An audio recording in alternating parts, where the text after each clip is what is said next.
అది అక్కడే రాంగ్ అవుతుంది, కొంచెం బాండింగ్ వల్ల కొంచెం రాంగ్ అవుతుంది. ఓన్గా అంటే వీళ్ళిద్దరు మంచి రిట్టు కానీ డిమాండ్ కానీ మంచి కంటెస్టెంట్గా అవుతారు.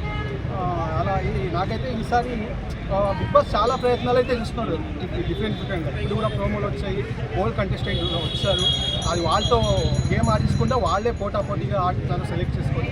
అది చాలా బాగుంది అంతా. అది వాళ్ళ కాన్సెప్ట్ బిగ్ బాస్ సూపర్గా అనిపిస్తుంది.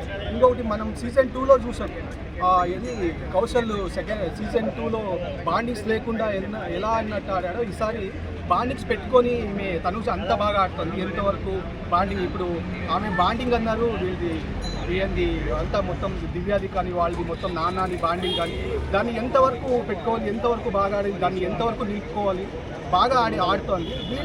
వీళ్ళు బాండింగ్ ఇమాన్యుల్ కానీ సంజన కానీ కొంచెం ఎక్కువ ఫేక్గా అనిపిస్తుంది, క్లియర్ కట్గా అనిపిస్తుంది, అది మరీ ఓవర్గా అనిపిస్తుంది. వీళ్ళు కరెక్ట్గా ఉన్నారు, ఏదైనా తప్పు ఉంటే తప్పు నామినేషన్ తెచ్చుకుంటున్నారు, గట్టిగా పోటీస్తున్నారు. ఇంకా దివ్య అయితే పాయింట్స్ బాగా పెడుతుంది. ఆమె ఫస్ట్ వీక్లోనే రావాల్సింది, ఇంకొకటి వైల్డ్ కార్డ్ రావడం వల్ల మనం చూసాం వైల్డ్ కార్డ్ వచ్చే వాళ్ళకి ఆల్మోస్ట్ చాలా తక్కువ ఛాన్సెస్ ఉంటాయి. ఆమె మొన్న కూడా నామినేషన్ వరకు అంటే బిగ్ బాస్ కూడా అలాగే చేస్తారు, కొంతమంది కావాలని ఊహించి అలా చేస్తారు. దివ్య అయితే టాప్ ఫైనల్లో ఉండాల్సిన కంటెస్టెంట్స్.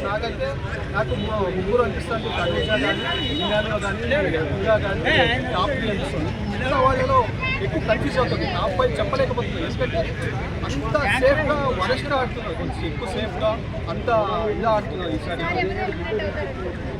ఈసారి అయితే నాకు ఖచ్చితంగా సంజన ఎలిమినేట్ ఎవరవుతారో తెలియదు. బిగ్ బాస్ ఇలా ఓటింగ్ ప్రకారం అయితే ఎలిమినేట్ చేయట్లేదు ఆయనకు.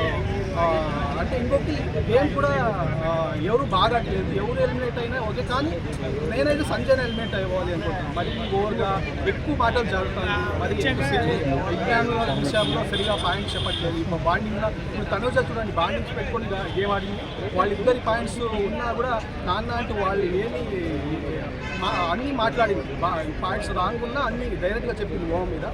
వీళ్ళిద్దరూ సేఫ్ గేమ్ ఆడుతున్నారు, అక్కడే సంజన ఫెయిల్ అయింది. ఇంకా అయితే ఆయన అదే ఆ సేఫ్ గేమ్లో ఎక్కువ మైనస్ అవుతుంది. ఆ రకంగా ఆయన టాప్ 2లో అనుకుంటున్నారు.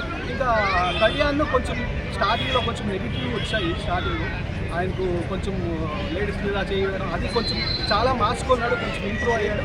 ఇంకొకటి తనుజని ఏదో కళ్యాణ్ చెంపేసినట్టు అది కొంచెం ఆ విషయంలో టాప్ 3 కొంచెం ఇమాన్యుల్ వస్తాడా, టాప్ 2లో ఇమాన్యుల్ వస్తాడా కళ్యాణ్ వస్తాడా అనేది తెలియదు, చూడాలి. విన్నర్ వేరే వాళ్ళు ఇచ్చినా ఆశ్చర్యం లేదు, ఎందుకంటే నేనైతే లాస్ట్ సీజన్ చాలా అనుకున్న ప్రేరణ విన్నర్ అవుతుంది. బిగ్ బాస్ ఇంకా మైండ్ గేమ్ చెప్పలేము. ఈసారి అయితే తనుజ అవుతారు అనుకున్నాను, కానీ ప్రతిసారి బిగ్ బాస్ ప్రయారిటీ ఎక్కువ ఓవర్గా ఇచ్చింది. నార్మల్గా ఇస్తే ఓకే, ఓవర్గా ఇచ్చింది తనుజ. అంటే తనుజని విన్నర్ చేయకూడదని ట్రై చేసింది.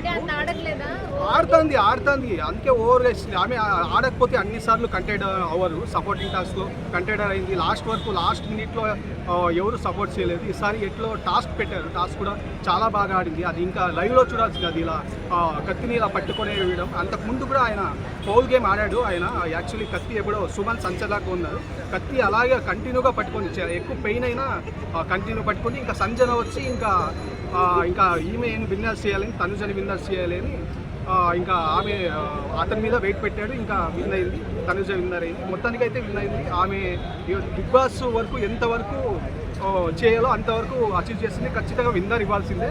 బిగ్ బాస్ ఇంకేమన్నా స్కామ్ చేస్తే ఖచ్చితంగా లాస్ట్ సీజన్ టైం లాగా ఈసారి ఇంకా విన్నర్ కాదు. నాకైతే తనుజనే ఖచ్చితంగా విన్నర్ అవ్వాల్సిందే. ఏమవుతుందో తెలీదు.